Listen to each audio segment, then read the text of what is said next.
చందమామ కథ. గొల్లవాడు విద్వాంసుడు. ఒక ఊళ్ళో ఒక సంగీత విద్వాంసుడు ఉండేవాడు. ఆయనకు చాలా రాగాలు వచ్చు. ముఖారి లాంటి ఏడుపు తెచ్చే రాగాలు మరీ బాగా పాడగలడు.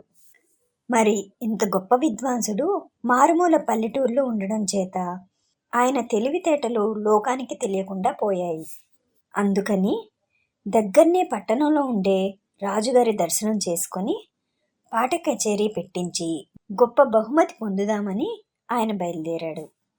దారిలో ఒక అడవి ఉంది. పట్టణం చేరుకోవాలంటే అడవి దాటాలి. విద్వాంసుడు అడవికి చేరి ఎండగా ఉంటే కాసేపు విశ్రాంతి తీసుకుందామని చెట్టు కింద కూర్చున్నాడు. ఇంతలో ఒక గొర్రెల కాపరి గొర్రెలను మేపుకుంటూ అటు వచ్చాడు. అతన్ని చూడగానే విద్వాంసుడికి ఒక ఆలోచన వచ్చింది. ఈయన చాలా ధనవంతుడై ఉండాలి, లేకుంటే అబ్బో, ఇన్ని వందల గొర్రెలు ఎలా సంపాదించగలడు? మచ్చుకి 2 రాగాలు పాడి ఈయన్ని మెప్పించినట్టయితే ముందు ఇక్కడే బహుమతి పొందవచ్చు అని ఆశపడి విద్వాంసుడు సంగీతం ప్రారంభించాడు. విద్వాంసుడు పాడుతూ ఉంటే సంతోషించడానికి బదులు గొర్రెల కాపరి ఏడుపు మొదలెట్టాడు. ఇది చూసి విద్వాంసుడు, ఈయన శ్రీమంతుడే కాదు, శాస్త్రం తెలిసిన పండితుడు కూడాను, కనుకనే నా పాటలో సర్వస్వం కనిపెట్టి కళ్ళనీళ్లు పెట్టుకుంటున్నాడు అని తలచి ఇంకా గొంతెత్తి పాడుతున్నాడు. విద్వాంసుడు పాడిన కొద్దీ గొర్రెల కాపరి దుఃఖం అంతకంతకు ఎక్కువవుతుంది. ఈ ఏడుపేమిటో అర్థం కాక విద్వాంసుడు పాట పాడటం ఆపేశాడు. ఏమండి స్వామి, నేను పాడిన పాట వల్లేనా మీకు హృదయం కరిగి కళ్ళనీళ్లు పెట్టుకుంటున్నారా? ఏమిటి కారణం అని గొర్రెల కాపరిని అడిగాడు. గొర్రెల కాపరి ఏడుపు దిగమింగి, అది కాదయ్యా, నువ్వు పైకి లక్షణంగానే కనబడుతున్నావు.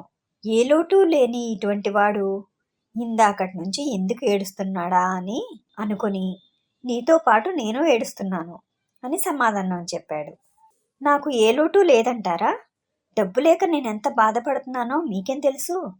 ఏదో గొప్పవారు పండితులు 2 రాగాలు పాడితే మెచ్చుకొని బహుమతి ఇస్తారని నే ఆశపడుతూ ఉంటే ఇదేమి ఏడుపండి, అర్థం లేని ఏడుపు అని విద్వాంసుడు మనసులో బాధ బయటపెట్టాడు. అప్పటికి గొల్లవాడి దుఃఖం ఆగలేదు. ఇంకా ఏడుస్తూనే, అర్థం కాకపోవడం ఏంటయ్యా స్వామి, నిన్నటి రోజున నా మందలో ఒక గొర్రె నీలాగే వెర్రికేకలు పెట్టి చచ్చి ఊరుకుంది. నీ పని కూడా అంతే అవుతుందేమోనని భయమేసి ఏడుస్తున్నానయ్యా అని బదులు చెప్పాడు. అయ్యో, నా తెలివి కాల, నా సంగీతం అంతా చివరికి అడవి కాసిన వెన్నెలయిందే. ఈ మూర్ఖుడికి నా పాట వినిపించి గొంతుకంతా పాడు చేసుకున్నాను అని గొనుక్కుంటూ విద్వాంసుడు తన దారిని తను పోయాడు. కథ సమాప్తం. చందమామ కథ. బంగారం దొరికింది. ఒక ఇంట్లో 3 వాటాలున్నాయి. ఒక వాటాలో వరదాచారి అనే పంతులు ఉన్నాడు. ఇంటి వద్ద అతను 25 మంది పిల్లలకు పాఠాలు చెబుతూ ఉంటాడు. రెండో వాటాలో జోగిరాజు అనే భక్తుడు ఉన్నాడు. అతని ఇంట రోజు భజనలు, పురాణ కాలక్షేపము, బోధలు ఉంటాయి.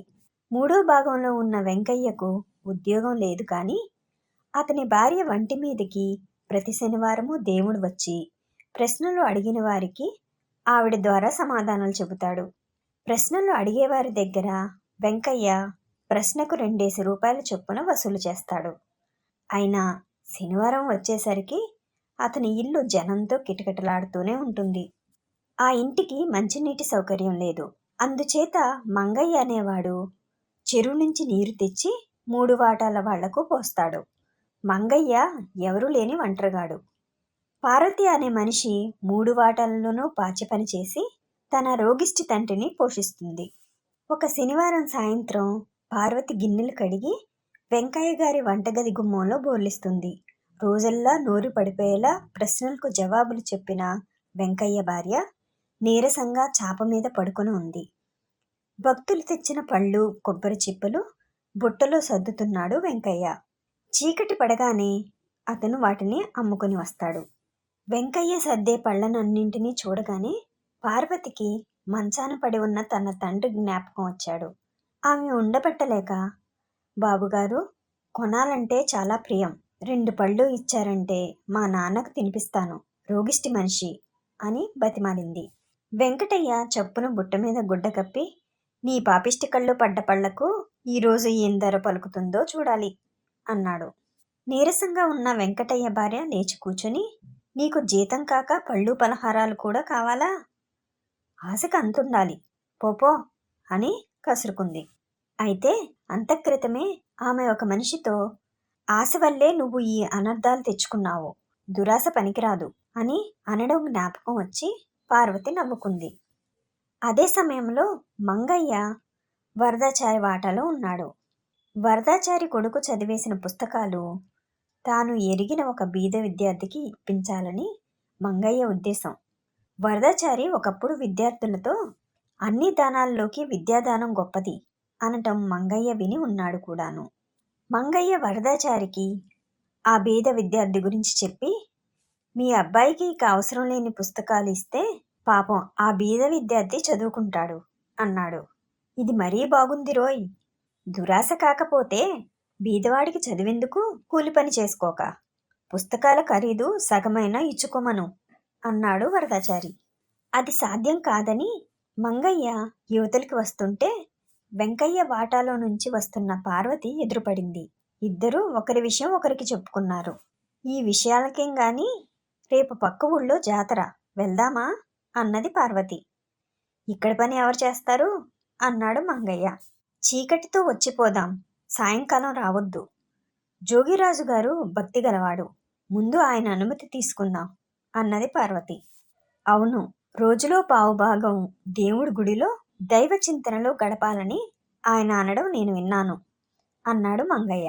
అయితే జోగిరాజు వాళ్ళు జాతరకు వెళ్ళడానికి అనుమతి ఇవ్వకపోగా, మీకు ఆశ ఎక్కువ, పని చేయకుండానే మీకు జీతం కావాలి, ఒక్క పూట పని మానినా జీతం విరగవస్తాను, దేవుడి కోసం ఎక్కడికో పోవాలా ఆయన ఎక్కడ పడితే అక్కడే ఉన్నాడు అన్నాడు. ఇద్దరూ బయటకు వచ్చారు. ఈ పెద్దవాళ్ళు చెప్పేదానికి చేసేదానికి పోలికే ఉండదు అన్నది పార్వతి కోపంగా. మర్నాడు ఉదయం మసక వెలుతురులో నీళ్లు తెస్తున్న మంగయ్యకు ఆ లోగిలిలో ఏదో మెరుస్తూ కనిపించింది. కావిడి దించి మంగయ్య దాన్ని చేతిలోకి తీసుకున్నాడు. అదొక బంగారు ఉంగరం. అప్పుడే పాచి పనికి వస్తున్న పార్వతికి మంగయ్య ఆ ఉంగరాన్ని చూపిస్తూ, దొరికింది అన్నాడు. దంతధావనం కోసం బయటికి వస్తున్న వెంకయ్య దొరికింది అన్న మాట చెవిని పడేసరికి గబగబా దగ్గరికి వచ్చి ఉంగరం చూసి, అరే ఇది నాదే, భక్తులు ఎవరో కానుకగా ఇచ్చారు, నా వేలి నుంచి జారిపోయినట్టుంది, ఇలాతే అన్నాడు.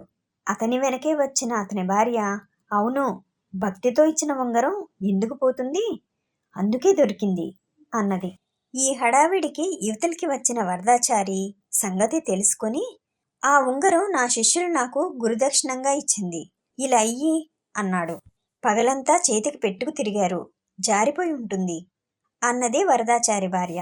గుమ్మంలో నిలబడి అంతా చూస్తున్న జోగిరాజు చప్పున ముందుకు వచ్చి, పక్క ఊరిలో రామాయణ పారాయణం చేసినప్పుడు ఆ ఊరి వాళ్ళు చందా వేసుకొని నాకు చేయించి ఇచ్చారు, అది నాదే, ఇలా అయ్యి అన్నాడు. దేవుడి పేరు మీద ఇచ్చింది ముట్టుకుంటే కళ్ళు పోతాయి అన్నది అతని భార్య. ఎవరి మటుకు వారు ఆ ఉంగరం తమదేనంటూ కేకలు పెడుతూ మంగయ్య మీదకి ఎగబడ్డారు. దాన్ని ఎవరి చేతిలో పెట్టాలో మంగయ్యకు తెలియలేదు. పార్వతి చప్పున మంగయ్య చేతిలో నుంచి ఉంగరాన్ని తీసుకొని, నిన్న రాత్రి కామయ్య కల్లుపాకకు ఎవరు వెళ్ళారో వారిదే ఈ ఉంగరం, ఇది మంగయ్యకు కల్లుపాకలో దొరికింది అన్నది. ఈ మాటకు అందరూ తెల్లమొహం వేసి ఉంగరాన్ని తిప్పి తిప్పి చూసి, పొరపాటు పడ్డాం, ఇది మాది కాదు, అచ్చం ఇటువంటిదే మా దగ్గర ఉంది, పెట్టిలో పెట్టి మర్చిపోయి ఉంటాం అంటూ చల్లగా జారుకున్నారు. వాళ్ళు వెళ్ళగానే పార్వతి విరగబడి నవ్వింది. ఉంగరం కల్లుపాకలో దొరికిందని ఎందుకు అబద్ధం చెప్పావు అని మంగయ్య ఆమెను ఆశ్చర్యంగా అడిగాడు. నువ్వు ఒట్టి అమాయకుడివి, మనుషుల నైజం పసిగట్టలేవు. ఈ ఉంగరం వారిది ఎవరిది కాదని రూఢి చేసుకోవడానికి అలా అబద్ధం ఆడాను. పరువు కోసం పాకలాడే వీళ్ళు తాము కల్లుపాకకు వెళ్ళామని అనగలరా? అంతకన్నా ఘోరమైన పనులే చేయగలరు. వీళ్ల స్వార్థం చూస్తే అసహ్యం వేస్తుంది. పైగా ఇతరులను ఆశపోతులంటారు. ఈ ఉంగరం తాలూకు మనిషి ఎవరో తెలిసేదాకా ఇది నీదే, నలుగురు వచ్చేపోయే లోగిలి కదా, ఎవరి చేతి నుంచో జారిపడి ఉంటుంది అంటూ పార్వతి ఉంగరాన్ని మంగయ్య చేతిలో పెట్టింది. అవును, నాకు తెలివి లేదు. నీ వంటి తెలివైన అమ్మాయి నాకు తోడు ఉంటేనే గాని ఈ లోకంలో బతకడం కష్టం. నీకు ఇష్టమైతే దీన్ని నీ వేలికి పెడతాను అన్నాడు మంగయ్య నవ్వుతూ. పార్వతి కొంచెం సిగ్గుపడి, మా నాన్నను అడుగుదాం, ఇంతకు ఇది అసలు బంగారమో కాదో అన్నది. ఇత్తడి అయితేనే, దాని ధర్మమా అంటూ నాకు నిజమైన బంగారం దొరికింది అన్నాడు మంగయ్య పార్వతికేసి ప్రేమగా చూస్తూ. అయిపోయింది కథ కంచికి మనం బజ్జింటానికి. ఆగండి, కథ నచ్చితే లైక్ చేయండి, షేర్ చేయండి, అలాగే నా ఛానల్ని సబ్స్క్రైబ్ చేయండి.